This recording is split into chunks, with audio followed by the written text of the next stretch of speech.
नमस्कार, मैं राकेश परमार और आप देख रहे हैं महत्वपूर्ण मुद्दा।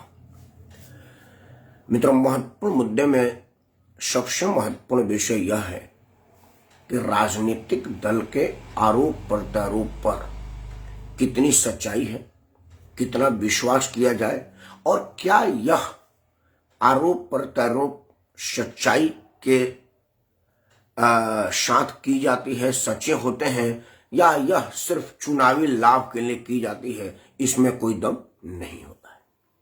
आज इसी पर चर्चा करेंगे।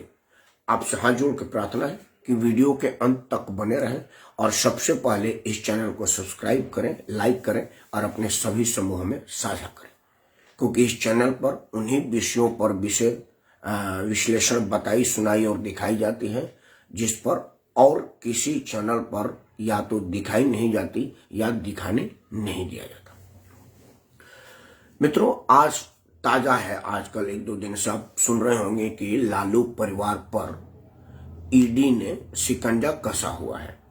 लालू के तमाम पुत्र पुत्रियों पर उनके ससुराल, घर, मकान में छापेमारी हो रही है। मुद्दा है लैंड फॉर सर्विस, मतलब जमीन के बदले नौकरी पाना या नौकरी के बदले जमीन लेना। लालू प्रसाद यादव को इल्जाम है कि जब वो रेल मंत्री थे तो उन्होंने रेल में बहुत सारी भर्तियां की थी और उसके बदले में उन्होंने रिश्वत के रूप में जमीन ले लिया था। किसी का मकान लिखवा लिया था, किसी का दुकान लिखवा लिया था, किसी का खेत लिखवा लिया था, वगैरह वगैरह।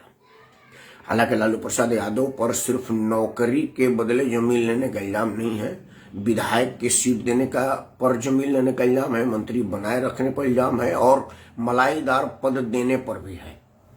उनके पार्टी से अलग होने के बाद एक बहुत बड़ी नेत्री ने कहा था कि वो जो फलाना वाला घर अभी तेज प्रताप के नाम से है वो मेरा घर है, इस तारीख से पहले तक ये मेरे पास था। लालू प्रसाद यादव ने अपने बेटे के जन्मदिन पर जबरदस्ती दिलवा दिया था कि आपको विधायक का टिकट फ्री में नहीं दिए, इसीलिए दिए। ये मैं नहीं कर रहा हूं, ये उनके पार्टी के लोग नहीं लगाया था जो उनके सिंबल पर चुनाव लड़ी थी। खैर, मेरा ये विषय नहीं है कि वो सत्य है या असत्य है। मेरा यह विषय है कि अभी शोर शराबा खूब हो रहा है। सीबीआई ने और ईडी ने जो संपत्ति पकड़ी है उसमें पता चला कि 650 करोड़ रुपया के करीब दिल्ली और आसपास में जमीन बेनामी पकड़ी गई है। कुछ किलो सोना और कुछ अमेरिकी विदेशी मुद्राएं पकड़ी गई हैं। कुछ ही होंगे, वही 200-500 हजार करोड़ रुपया का होगा। ये कोई बड़ा मामला लालू प्रसाद के लिए नहीं है। लेकिन इससे क्या होगा, देश को क्या मिलेगा, बिहार को क्या मिलेगा, लालू प्रसाद का क्या होगा, इस विषय पर जानने से पहले आप इसको यहीं रखिए। देश में जो ज्ञात घोटाला पर हंगामा हुआ है वो हुआ था महिंद्रा जीप घोटाला। देश के सबसे पहले प्रधानमंत्री पंडित जवाहरलाल नेहरू के मंत्रिमंडल में सेनाओं के लिए रक्षा मंत्रालय ने एक महिंद्रा कंपनी से जीप खरीदा था। एक नहीं, मतलब कई सारे जीपें खरीदी थी। जैसे सेना के लिए इस्तेमाल में गाड़ियां ली जाती है, तोप टैंक ली जाती है, जिसमें आपने वो बोफोर्स तो घोटाला सुना होगा, फलाना सुना होगा, वगैरह वगैरह। तो जीप ली गई थी। महिंद्रा जीप में घोटाला हुआ था, यह बात का इल्जाम कोई और ऑर्डिनरी आदमी ने नहीं लगाया था।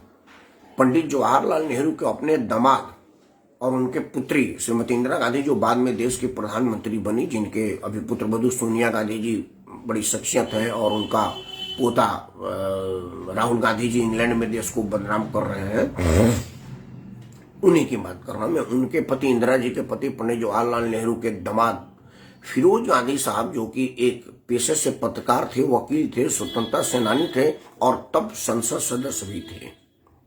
वो बतौर संसद सदस्य पत्रकारिता के हैसियत से उन्होंने इल्जाम लगाया था कि महिंद्रा जीप घोटाला हुआ है।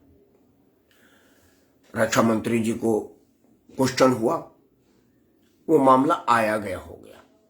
कांग्रेस का कुछ नहीं हुआ। कांग्रेस आज तक प्रासंगिक है, उसके ऊपर कहीं कोई फर्क नहीं पड़ा। आते हैं उसके आगे। नरसिम्हा राव साहब जब प्रधानमंत्री बने तो जेईएम घूस घोटाला हुआ कि झारखंड मुक्ति मोर्चा के सांसदों को बहुमत के बदले नोट दी गई है, कुछ को पेट्रोल पंप दिया गया है, वगैरह वगैरह। जांच हुआ, टीवी पर हंगामा हुआ, कांग्रेस को कुछ नहीं हुआ। कांग्रेस आज भी बनी हुई है, नरसिम्हा राव साहब को कुछ नहीं हुआ, अपने मौत मरे, जो आया है वो जाएगा, यहाँ कोई परमानेंट तो है नहीं। लेकिन ये नहीं हुआ कि उनको कोई फांसी हुई हो, जेल हुआ हो या कुछ हुआ हो। ये रोज टीवी पर कोर्ट कचहरी होता रहा, नरसिम्हा राव साहब अपने मौत मरे। उसके बाद एक भारतीय जनता पार्टी के और मनमोहन सिंह जी सरकार, नरेंद्र मोदी की सरकार, सॉरी मनमोहन सिंह साहब का सरकार था, परमाणु समझौता अमेरिका के साथ हुआ था, जिसमें कम्युनिस्ट पार्टी ने समर्थन वापस ले लिया था। अमर सिंह के माध्यम से समाजवादी पार्टी ने समर्थन दिया था। उस वक्त भी कुछ सांसदों ने नोट का बंडल पार्लियामेंट के अंदर लहराया था कि ये नोट मेरे को दी गई है वोट देने के लिए। लोकतंत्र में अब इससे बदनुमा दिन और बदनुमा दाग कोई हो नहीं सकता कि लोकतंत्र के सबसे बड़े मंदिर लोकसभा में लोकसभा के सांसद लोग नोट की बंडल दिखाए सार्वजनिक, यह नोट मुझे मिली है वोट देने के लिए। उनमें भी किसी का कुछ नहीं हुआ, वो सब टीवी पर चला, आया गया हो गया, वो सब के सब हैं। उसमें से जो मरेंगे अपने मौत मरेंगे, कोर्ट कचहरी से उनको कुछ फर्क नहीं पड़ेगा, 2-4 दिन टीवी पर चलेगा। और कई है, मैं तो कहूंगा तो ये 2-4-10 दिन लग जाएगा। मैं तो 15-20 मिनट का ही समय लेता हूँ आपके सामने। मतलब आज लालू प्रसाद यादव का मामला चल रहा है। लालू प्रसाद का आज ही से नहीं चला, बहुत दिनों से चल रहा है। लालू प्रसाद यादव कुछ दिन जेल में आराम फरमाएंगे, फिर आएंगे, बेटा उनका उप मुख्यमंत्री बना है, मुख्यमंत्री कल को बनेगा, प्रधानमंत्री बनेगा, मतलब उसको कोई फर्क नहीं पड़ेगा। तब सवाल है कि ये घोटालेबाजी पर टीवी पर समय खराब करने से बढ़िया है कि योगासन बताया जाता, जिससे आदमी पगलाने का इलाज ठीक तो स्वयं से कर लेता। जो टीवी पर देख करके आदमी गुस्साता है, पगलाता है कि यार बताओ, लालू प्रसाद गुदरी के लाल कहते थे, गरीब आदमी कहते थे, और हजारों करोड़ की संपत्ति बना लिए हैं, बीपी बढ़ता है हमारा। और उससे होने वाला कुछ नहीं, क्योंकि लालू प्रसाद का परिवार राजनीति में प्रासंगिक है। बिहार में अभी सबसे बड़ा राजनीतिक शख्सियत है, इसमें कहीं कोई दो राय नहीं है। बिहार में उप मुख्यमंत्री है के अलावा वो सबसे बड़ा सदस्य संख्या वाला दल भी है। और लालू प्रसाद का बेटा स्वयं के बल पर किया है, क्योंकि लालू प्रसाद जी जेल में थे और अस्वस्थ भी थे और अस्पताल में भी थे। तो अकेले तेज प्रताप और तेजस्वी मिलकर लड़े हैं। हालांकि श्रेय तेजस्वी को जाता है, मैं भी तेजस्वी को ही श्रेय देता हूं। तो वो तेजस्वी के दम पर है, वही तेजस्वी जिसके पहले दूसरे जन्मदिन पर लाखों लाख का गिफ्ट लिया गया नौकरी के बदले और फलाने के बदले। तेजस्वी बालिग नहीं हुआ था तब से पैसा कमा रहा है। आज की तो बात छोड़ दीजिए, वो 500,000 करोड़ की कोठी फ्रेंड्स कॉलोनी में है, वो ऐसे ही नहीं है। लेकिन मैं ये कह रहा हूं कि उससे क्या हुआ देश का, चर्चा आज इसी विषय पर करेंगे। आपसे इसी विषय पर राय मांगूंगा, आप आशीर्वाद मांगूंगा, आपसे सलाह मांगूंगा कि क्या किया जाए। क्योंकि हम सब लोगों को भ्रष्टाचार के मुद्दे को सुन करके उद्वेलित होने के अलावा क्या हम और कुछ करते हैं। आपने सुना होगा बोफोर्स तो घोटाला आया था, विश्वनाथ प्रताप लाए थे उसको, राजीव गांधी की सरकार चली गई थी। लेकिन उसके अगले ही बार फिर राजीव गांधी के बेटे के पत्नी के नेतृत्व में सरकार बना और पूरे 10 साल तक चला, कुछ फर्क नहीं पड़ा। आज भी लालू प्रसाद यादव के घोटाला की वजह से ही लालू प्रसाद जेल गए थे, जिसमें से वो बाढ़ हुए थे। और जेल जाने की वजह से उन्होंने अपने पत्नी को मुख्यमंत्री बना दिया। वो पत्नी जो अंगूठा लगाती है, बिहार जैसे शिक्षित राज्य में अनपढ़ और अंगूठा टेप को मुख्यमंत्री बनाया गया।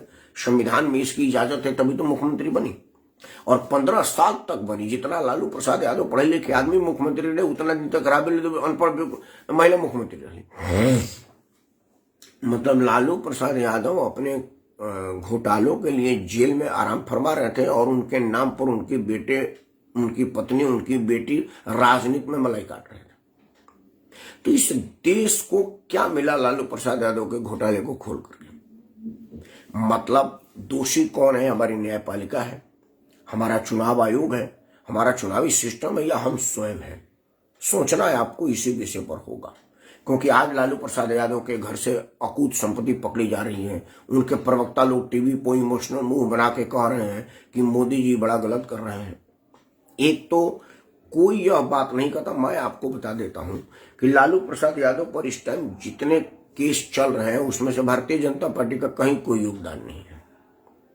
वो सारा इल्जाम या तो नीतीश कुमार ने लगाया है, या ललन सिंह ने लगाया है, या कांग्रेस पार्टी ने लगाया है। और उस केस को रजिस्टर जो किया था उस वक्त कांग्रेस की सरकार थी, नीतीश कुमार उसका लिखित कंप्लेंट किए थे। मतलब उन सारे केसों में भारतीय जनता पार्टी का कहीं कोई योगदान नहीं है और केस अपने चाल से चल रहा है। और बदनामी मोदी की हो रही है कि मोदी सीबीआई और ईडी का दुरुपयोग कर रहे हैं।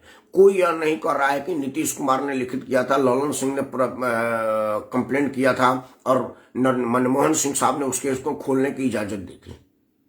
लेकिन चूंकि वो सब लोग आज लालू प्रसाद यादव के साझेदार हैं और या तो विपक्ष में है, इसीलिए पक्ष में लोगों को बदनाम करिए और पक्ष वाले को बदनाम करके अपने पक्ष में कुछ वोट सिंपैथी उठा लिए। इससे देश का क्या होगा, देश का क्या फायदा होगा? मित्रों, आपके सामने मैं यही एक्सप्रेशन रखता हूं कि चाहे वो महिंद्रा जीप घोटाला पंडित जवाहरलाल नेहरू के जमाने की हो या अभी के सरकार के जमाने की घोटाला हो, इससे देश को क्या मिला? उस राजनीतिक दल पर कोई फर्क पड़ा? जिस व्यक्ति पर घूस लेने का इल्जाम लगा उसको कोई फर्क पड़ा और राजनीतिक कद उसकी बढ़ गई। आम आदमी पार्टी आकंठ बेईमानी में डूबी हुई पार्टी है, किसी से छुपा नहीं है। अरविंद केजरीवाल जैसा बेहया भी राजनीति में है और बना हुआ है और दिनों दिन बढ़ रहा है, इसमें भी किसी को कोई संदेह नहीं है। मैं बेहया कहने के लिए अरविंद केजरीवाल से क्षमा नहीं मांगूंगा, हाँ उनके वोटरों से जरूर मांगूंगा जो दिग्भ्रमित हो गए थे। लेकिन मैं इतना गुस्से में हूं कि आपसे भी क्षमा नहीं मांगूंगा, क्योंकि आपने गलती की तो आपसे किस बात का क्षमा आप मांगे कि आपने गलत आदमी को हमारे सर पर बैठा दिया, चूंकि मैं दिल्ली में रहता हूं। लेकिन वो अरविंद केजरीवाल हर मामलों में अखंड बोलता जाता है, राजनीति बढ़ती जा रही है और उसकी बेईमानी भी बढ़ती जा रही है। जब पहली बार जीता तो राशन कार्ड मंत्रालय का मामला पूरा टीवी में आया। वो प्रेस कॉन्फ्रेंस लेके कहा कि नहीं मैंने चेक कर लिया है, राशन कार्ड बनाना वो नहीं था, उसका मुंह बॉफ करके लगा दिया गया था। जितेंद्र तंवर का सर्टिफिकेट वाला मामला है तो बोला कि मैं IRS अफसर हूं, मैंने जांच लिया था, ये सर्टिफिकेट एकदम ओरिजिनल है। जेल चला गया वो।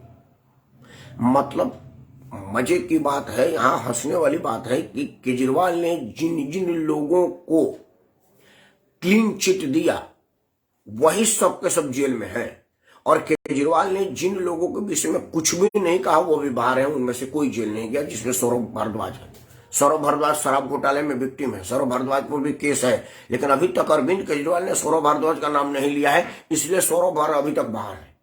मतलब ये भी एक समझने वाली बात है कि जो जेल जाते हैं वो सबसे पहले अरविंद केजरीवाल से क्लीन चिट लेते हैं तभी जेल जाते हैं। तो यह हो रहा है आपस में, लेकिन इससे देश को क्या होगा? या सौरभ भारद्वाज जेल जाए या न जाए, मनीष सिसोदिया या जेल में है, दिल्ली के जनता को क्या लाभ मिला? क्योंकि कल अरविंद केजरीवाल वही मनीष सिसोदिया बाहर आएगा और पूरे ढोल नगाड़े के साथ उसका स्वागत होगा और वो चुनाव लड़ेगा और पहले से ज्यादा वोट से जीतेगा। तो क्या मैं कहूं कि हमारा वोट देने वाले मतदाता दोषी हैं, मन हम दोषी हैं? या यह कहूं कि इस देश में न्यायपालिका उनको चुनाव लड़ने की इजाजत ही क्यों देती है और चुनाव आयोग उनको सिंबल ही क्यों देता है? दोषी कौन है? विचार इस पर जरूर करिएगा, क्योंकि मुझे लग रहा है कि सबसे पहले तो दोषी हम हैं। हम न्यायपालिका को क्यों बोले, हम चुनाव आयोग को क्यों बोले? वोट तो हम ही दिए थे ना। आखिर अब बेईमानों को वोट बटन दबाते होगा, हमने क्यों नहीं देखा कि यार ये वही आदमी है जो हमें घर घर में शराब का दुकान खुलवा दिया था, स्कूल के बच्चों की पढ़ाई को डिस्टर्ब करके स्कूल के गेट पर शराब खोलने का काम इसी सरकार ने की थी, तो हम उसको वोट क्यों दे रहे हैं? यह बात तो आएगी ना सार्वजनिक तौर पर। तो यह चर्चा जरूर करिएगा, आप अपने आप से करिएगा। यह प्रश्न किसी और से पूछने का नहीं है, खुद से पूछने का है और एक्सेप्ट करने का है कि दोषी मैं ही हूं क्या? क्योंकि अंततः बटन तो आप ही दबाते हैं, कोर्ट दबाता नहीं, चुनाव आयोग दबाता नहीं, वो स्वयं नेता तो दबाता नहीं जो आपके सामने वोट मांगने के लिए आया है। वोट आप देते हैं और आप बहकावे में देते हैं, कभी जात देख के, कभी धर्म देख के, कभी क्षेत्र देख के और कभी नोट देख करके। बुरा मत मानिए। कई लोग कहते हैं खाता ना वही जो हमको नोट दे वही नेता सही, और जब तक यह मान करके आप वोट देते रहेंगे तब तक आपका कुछ नहीं होगा।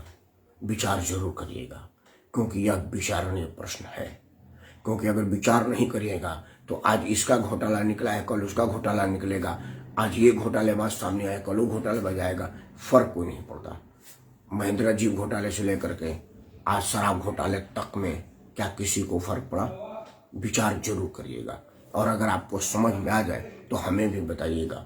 और उसके पहले अगर आपको मेरी बातें सही लगे तो सबसे पहले प्रार्थना करते हैं कि इस वीडियो को लाइक करें, चैनल को सब्सक्राइब करें और इसे अपने सभी समूहों में शेयर करें, क्योंकि साझा करने से समस्या अपने समाधान को तुरंत पाता है, और अगर समस्या अपने समाधान को पाता है तो वह समाप्त होता है और आपके ऊपर उपकार करता है। जय हिंद, वंदे मातरम, भारत माता की जय।